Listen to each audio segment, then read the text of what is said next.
Excellent. You know, he was talking about not being able to see some of the folks that were possibly out in the audience once it got late. They may have left or something, and he was just up there on that trailer alone. I can kind of relate to that, so I tend to bring my own audience with me when I go places. Yeah, smart. My name is Tom Smith. My wife Saber's with me this morning, as well as a number of our family members that were here during the Thanksgiving holiday. So it's great to have them here. So glad they could join us at church this morning. We are members of Sunnybrook Christian Church in Stillwater, where I'm actually a ministry resident there. We've been members of Sunnybrook for about 20 years now, and we really love Sunnybrook, but man, I just love the opportunities to get out like I am today and go to other churches and meet new people, and truly it's just so cool to see the kingdom of God at work around. We get focused on kind of what we're doing in our own little church, and you get out on occasions like this and you really see what's going on. So thank you for having me. Thank you for welcoming me this morning. Let me give you just a brief background about Saber and I. We actually grew up out in the panhandle of Oklahoma, a very rural little town called Beaver. We loved growing up in Beaver. Saber actually grew up on a cattle ranch just outside of Beaver. I grew up in town, but like I said, a real rural community. So I actually spent a lot of time working on some of the farms around Beaver growing up, and we just love growing up in that environment. There's so much you can learn, so much you can take away from that. We were actually high school sweethearts. We like to tell people we've known each other for about 45 years now, which is true. We met in kindergarten, but we came up to school at OSU together. Got married a few years after that, and we've lived in the Stillwater area for about 30 years now, including a couple of years actually here in Perkins when we were first married. We have a little rent house that we still, every time we come to Perkins, we like to drive by that old house, and it's just fun to think about the memories from that newly married stage in our lives, and the difficulties and the trials that you have at the same time, just to look back so fondly on that. And gosh, God has just blessed us so much in the 30 years that we've been here. So I love sitting around talking about where I've been and things I've done and telling stories and listening to your stories, but you didn't come here this morning to hear a story about me. You came this morning to hear a story about God, so we're going to go ahead and get into that now. We're going to be in Ephesians this morning, so if you want to go ahead and turn to Ephesians, we'll be in chapter 2. I wanted to bring a message this morning that I think is applicable to everybody. Everybody needs to hear a little bit of encouragement every once in a while. And that's really what Ephesians is all about. It's about the encouragement that we get from God and a reminder about who God is. So, whenever I think about Ephesians and I think about what they're saying, it really drives home to me the point that we have a problem. You, me, us, we have a problem. And Ephesians 2 does a really good job of walking us through what that problem is. But you know who else had a problem? Adam and Eve. See, Adam and Eve had a problem as well. They lived in the garden in this near perfect environment, and yet they were tempted. They were tempted to eat of this fruit and become like God. And they bought into that temptation.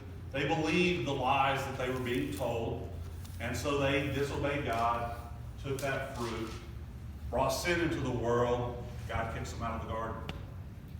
Now, if you ever stop for a minute to just think about what that would have been like to have been Adam and Eve. Here you are with just such a close relationship with God. You talk with Him. You walk through the cool of the garden with Him. I mean, you are in close community with God. And then all of a sudden, it's gone. Kicks you out of the garden. Now see, their problem was they couldn't get back in that garden. They couldn't make things like it was. If you look in Genesis, it says that God placed a cherubim at the entrance to the garden, a flaming sword flashing back and forth. They couldn't get back in the garden and make things like they were before. And I just can't imagine that. And whenever I look at what Adam and Eve did and the discouragement that they had, I realize that I'm still paying that price today. I'm still paying the price for Adam and Eve's disobedience. I may have inherited my dad's nose, but I got my sinful nature from Adam. And that's what we're going to talk about this morning, because Romans 5:12 tells us that therefore, just as sin entered the world through one man, that would be Adam, by the way, and death through sin, and in this way death came to all people. That would be us. Because of what Adam and Eve did, because of their disobedience in the garden, that sinful nature has continued on to us. Whenever Adam and Eve got kicked out of that garden, they were separated from God. They suffered an almost double death sentence. See, not only were they kicked out of the garden spiritually dead at that point, they also were now going to die a physical death. It was a double death penalty. And, we know that at some point in our lives we're going to die, right? We're going to have that physical death. Thanks for that, Adam. That's going to happen to us. But I don't know how much time we actually spend on that second half of that death sentence. Second half of that death sentence that says you are spiritually dead, just like Adam and Eve was. And whenever I think about being spiritually dead and try to figure out just exactly what that means, I think about the fact that whenever I was a young man, I had some hearing problems. I had a lot of hearing damage. I had a painful pain in my ears, couldn't hear very well. And a few years ago, I actually went to the doctor and started seeing an audiologist about my ears, see if they could help me out a little bit. And sure enough, they were able to fit me with a set of hearing aids. And I'm sitting there in the doctor's office, and they help me get them put in, and the technician says, all right, we're about to turn them on. Are you ready? I'm just sitting there kind of going, yeah, turn them on. Turn them on, sure. Well, she flips the switch, and according to Saber, who was sitting there, my face just lit up. I got this huge smile on my face. Because, see, I had forgotten what having good hearing was like. I didn't know what I was missing until she flipped that switch. And I think that's what being spiritually dead is like. We don't know what we're missing. We need that switch flipped for us somehow. So we all know the story of Adam and Eve. We know the sin they committed. But we need to think about how that sin affects us. So let's go to Ephesians chapter 2. We're going to be starting with verses 1 through 3. Ephesians 2, verse 1 through 3. As for you, Paul is talking to us, by the way, so we need to listen up to this. As for you, you were dead in your transgressions and sins, in which you used to live when you followed the ways of this world and the ruler of the kingdom of the air, the spirit who is now at work in those who are disobedient. All of us lived among them at one time, gratifying the cravings of our flesh and following its desires and thoughts. Like the rest, we were by nature deserving of wrath. See, in other words, because we were spiritually dead, because of our sin, because we followed Satan, because we followed the ways of this world, we were separated from God. We were spiritually dead. Paul says, like all the rest, all of us. And I think we need to stop there for a minute, because I think we get in trouble when we are like all the rest. We start getting comfortable because we're like all the rest. Let me tell you a story about a football team in a high school in St. Louis. It was the Cardinal Ritter Lions. And see, the Cardinal Ritter Lions, they had a problem too. In 2018, they had a star running back, a guy by the name of Bill, wore jersey number 4. And in 2018, in the state championship game, Bill, number 4, got kicked out of the game. And Missouri has a law or a rule that says if you get kicked out of one game, you're automatically suspended for that next game. And so sure enough, 2019 rolls around. Cardinal Ritter Lions are about ready to start taking the field. And it turns out they are the number 1 ranked team in the nation. Okay? This is the LSU of the small high school world. Number 1 ranked team in the nation. So a lot of eyes are on them. First game rolls out, everybody looks out on the field, and sure enough, no number 4. No Bill. He's got that suspension. But it's okay, because there's another running back, a number 24, actually a freshman, by the name of Marvin. And Marvin's out there just running through that defense, leading the Lions to victory. 1-0. Game 2 rolls around. There's number 24 again. But this time, instead of being that big bruising tailback in the backfield, Well, he's just this kind of undeveloped looking freshman over here on the sidelines. That's okay, because now Bill's back. Number 4 is back in the game. Number 24 is on the sideline, and number 4 is back in the game. And you know what? Bill's running through that defense again, just like number 24 did last week. Are you guys starting to maybe see what's going on here? Well, Bill, number 4, leads them to victory in game 2 and game 3 and all the way to 7-0. Perfect season, number 1 ranked team in the nation, as late as last month when that other shoe finally falls.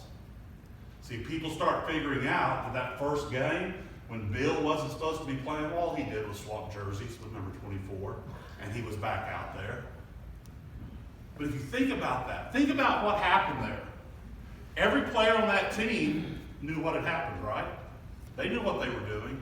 Every member of that coaching staff knew what they were trying to do. I'd be willing to bet that every one of those fans knew that number 24 was actually Bill out there running through that defense. But when this other shoe dropped and they figured out what was going on, the school, first thing it did was fire the entire coaching staff.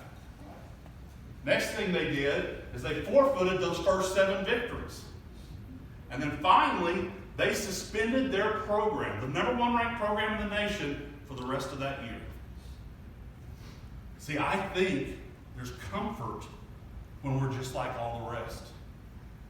See, when society, when culture tells us that it's okay to act out on every one of our sexual desires, when culture tells us that it's okay to disrespect authority, when culture tells us it's okay, just do what makes you happy. You be you, right? Do what makes you happy. Just like all the rest, we think it's okay. But God doesn't think that way. See, God says that the wages of sin are death. And when God sees our disobedience, even though we're acting like all the rest, He brings the death penalty to our program. No, Paul says that like the rest, we were by nature. In other words, it's part of our nature. There's nothing we can do about it. It's our nature. He says that our problem is of our very nature to be sinful like that. We were by nature deserving wrath. See, Paul's explanation gets a little bit deeper. It's not just that we were separated from God because of sin. We're separated from God and spiritually dead because sin is our very nature. Now, my eyes are blue, and there's nothing I can do about it. My eyes are blue. My beard is starting to turn kind of gray. Nothing I can do about it, right? That's just my nature. Now, I might be able to cover that up a little bit, put some colored contacts in or color my beard and hide that gray. You tried that, right? And yeah, you try to cover that gray up, but you know what? My eyes are still blue, my beard's still gray. It's my very nature. There's nothing I can do about it. And see, I think we try to do that with our sinful nature sometimes too. We take that old pig and we just put a little bit of lipstick on it and we slap it on the tail and send it right on into our schools, into church, into our homes, into our places of business. See, we try to cover up our sinful nature. But Paul tells us it doesn't do us any good. It's our very nature to be sinful. Now, you're probably sitting there going, this new guy, he tells us that he's going to bring us this message of encouragement. I don't know if you know what that word means. Because see, telling us that our very nature is sinful, that's not very encouraging. I get it. Friends, I truly do get it. We are deserving of God's wrath, but God. Perhaps the 2 greatest words in the Bible, but God. But God remembered Noah. But God said to Abraham, you will have a son. But God did not forsake David. But God so loved the world, He sent His only Son, so that whoever believes in Him shall not perish, but have everlasting life. But God raised Him up on the 3rd day. But God will redeem me. See, but God. Because of our sinful nature, we deserve God's wrath. Look at verse 4 with me. But God, who is rich in mercy, made us alive with Christ, even when we were dead in our transgressions. It is by grace that you have been saved. And verse 8, for it is by grace that you have been saved, through faith, and this is not from yourselves, it is the gift of God, not by works, so that no one can boast. See, it was hopeless. There was nothing we could do. It was our sinful nature. We were separated from God. We were spiritually dead. Just like the color of my eyes, there was nothing I could do about it but God. Why would he do that? Why would he do that for us? But God, because you're such a good person, has saved you. Now, I don't think being a good person is going to save you. But God, because you care about people, because you help people, that's why he's going to save you. Now, I don't think helping people is going to get you into heaven. But God, because you come to church week after week, and you sit in these pews, and you pray to God, and you worship him in song, and you give, and you love your neighbor, that's why God's going to save you, right? No. Being religious isn't going to save you. Look what Jesus said. He said, no, not everyone who says to me, Lord, Lord, will enter the kingdom of heaven, but only the one who does the will of my Father in heaven. On that day, many will say to me, Lord, Lord, didn't we prophesy in your name? Didn't we drive out demons in your name? Didn't we do many miracles in your name? And I will say to them, I never knew you. I never knew you. Away from me. See, if performing miracles can't save you, how are your attempts to merit God's favor going to save you? They simply can't. You can't be a good enough person. There's lots of good people in the world. That's not going to get you in heaven. But God, because of his rich mercy and fullness of love, made us alive with Christ. But God, because of his rich mercy and fullness of love, has made us alive with Christ. See, it's a gift. It's a gift that God gives us. We don't earn it. We don't earn it so that we can't boast about it. It's a gift. And listen closely, please. If there's one thing to take away from today, it's this. You can't save yourself. There's nothing you can do to save yourself. But you can believe in Jesus Christ. See, because there's nothing you can do, the only thing that you must do is believe in Jesus. And through that faith, by grace, you will be saved. And you'll find out what you've been missing. You'll be made spiritually alive. See, we will never be able to live up to God's standards. Never. There's nothing we can do to save ourselves. For all have sinned and fall short of the glory of God. But we don't have to. See, it's a gift. When we believe in Jesus, when we accept him as our Lord and Savior, he gives us that gift. Nothing we can deserve or earn it. He gives it to us. By the way, that's a Sonic gift card, not salvation. I'm not that good a preacher, so. But enjoy. Enjoy an ice cream cone.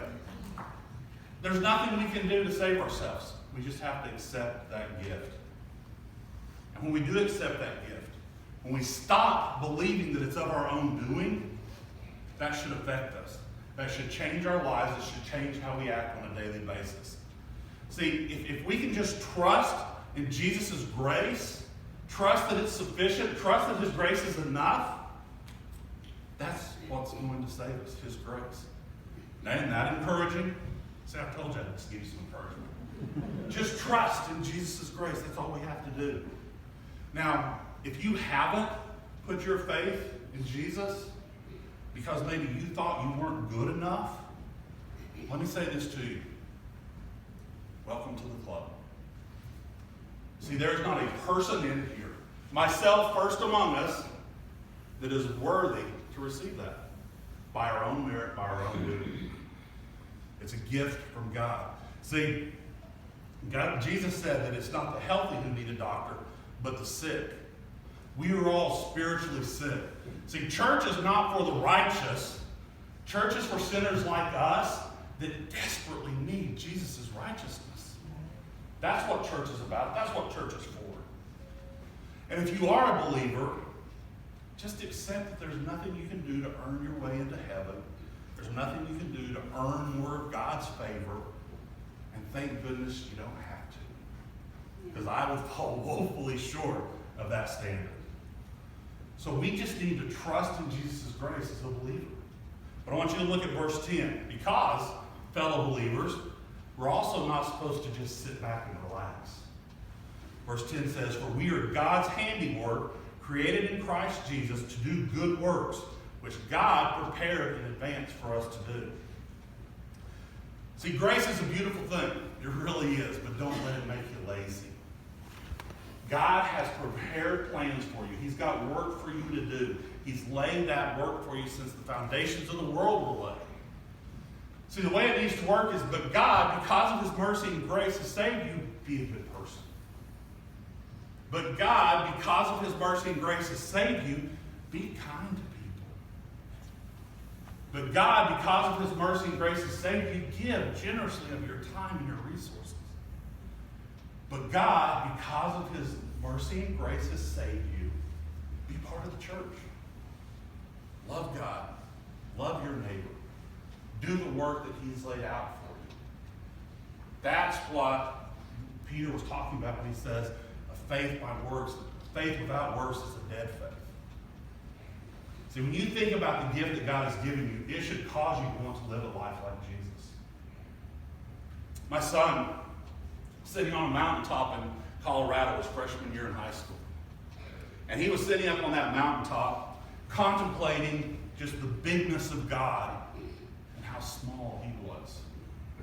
Seems kind of strange to say about a kid that's 6'3", 300 pounds, but compared to God, he realized just how small he was.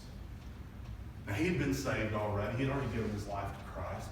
But as he sat there contemplating the gift that he had received from God, he realized that he needed to make some changes. He needed to start fully living his life for Christ. And that's when his decision to go into ministry was cemented, and his life took a different course from that point on. See, I had my own mountaintop experience. It happened in a river valley, but it was a mountaintop experience nonetheless. When God was talking to me and all these things that He had been telling me for years and years, He finally started connecting all those dots in my head, and I realized what a gift I had received. And I've been trying to get to work ever since that time. And see, it's not just a one-time thing either. This past summer, I was leading a book study. It's a book by Kevin DeYoung called A Hole in Our Holiness. Highly recommended, by the way. I was leading this book study with a group of men, and God was talking to me through this study, showing me, telling me that I had some work to do. So you know what I did? I got to work. That's God's plan. That's how it's supposed to work. See, there's not a person in the Bible who met Jesus and wasn't affected by Him. Now, some people met Him, didn't believe in Him, and in doing so, condemned themselves for eternity. Others met Jesus, believed in Him, and so they were saved. But every person was affected. The disciples, they dropped their nets and followed Jesus. John the Baptist exalted Him. The woman at the well, she left her buckets and went and told the whole town about Jesus. The lame were made to walk, the blind to see, the dead were raised. The criminal on a cross was saved. So how are you going to let Jesus affect you? See, God has a plan for you. And when you experience His grace, when that grace gets a hold of you, it's going to empower you to complete that plan. See, when that grace gets a hold of you, you experience this grace effect, and it changes you, and it makes you want to be different. It makes you want to act different. It makes you want to follow Jesus. So let that grace affect you. I've got two questions for you this morning. Two questions. What's God asking you to do, and are you going to do it? Is God asking that you go on that mission trip? Or is he asking that you go back home and reconcile with a family member? Is God asking that you share the gospel with your neighbor across the street? Or is he asking that you admit an addiction? What's God asking you to do? Because see, as a believer, I firmly am convinced that if God's asking you to do something, you're going to hear it. If the creator, sustainer of the universe wants to tell you something, you're going to hear it. Maybe you just need to open those ears a little bit. So I suggest that we open our ears, listen to what God's asking us to do, and when we think about the nature of that gift, I suggest that we do it. So what's God asking you to do? When it comes to our salvation, see, we can get the order wrong. We make it about us and what we're able to do instead of about Jesus and what he's already accomplished. And we get that order wrong. See, you're saved by grace through faith. It's not of your own doing. Salvation is a gift given to you. The reason you're going to heaven is not a result of anything you've done, and all because of what Jesus has done. And the results of that salvation, the results of that gift, should be a transformed life. We should let that grace get a hold of us, empower us, and send us off to do the work that God's laid before us. Because you know what? There's a lot of people out there that have this problem. And they need to know that Jesus is the solution. So let's get to work, church, and let them know that. Let me pray for us.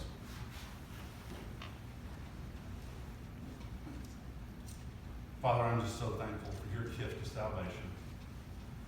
Thank you for that grace that you give, that empowers us, that changes us, that transforms our lives.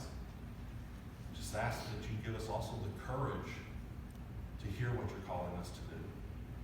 And the courage and the strength that you've promised us to act upon it. And when we are acting, Lord, let us do it in humility and in a manner that glorifies your name and makes your name known, not our own. Thank you for the gift of your Son.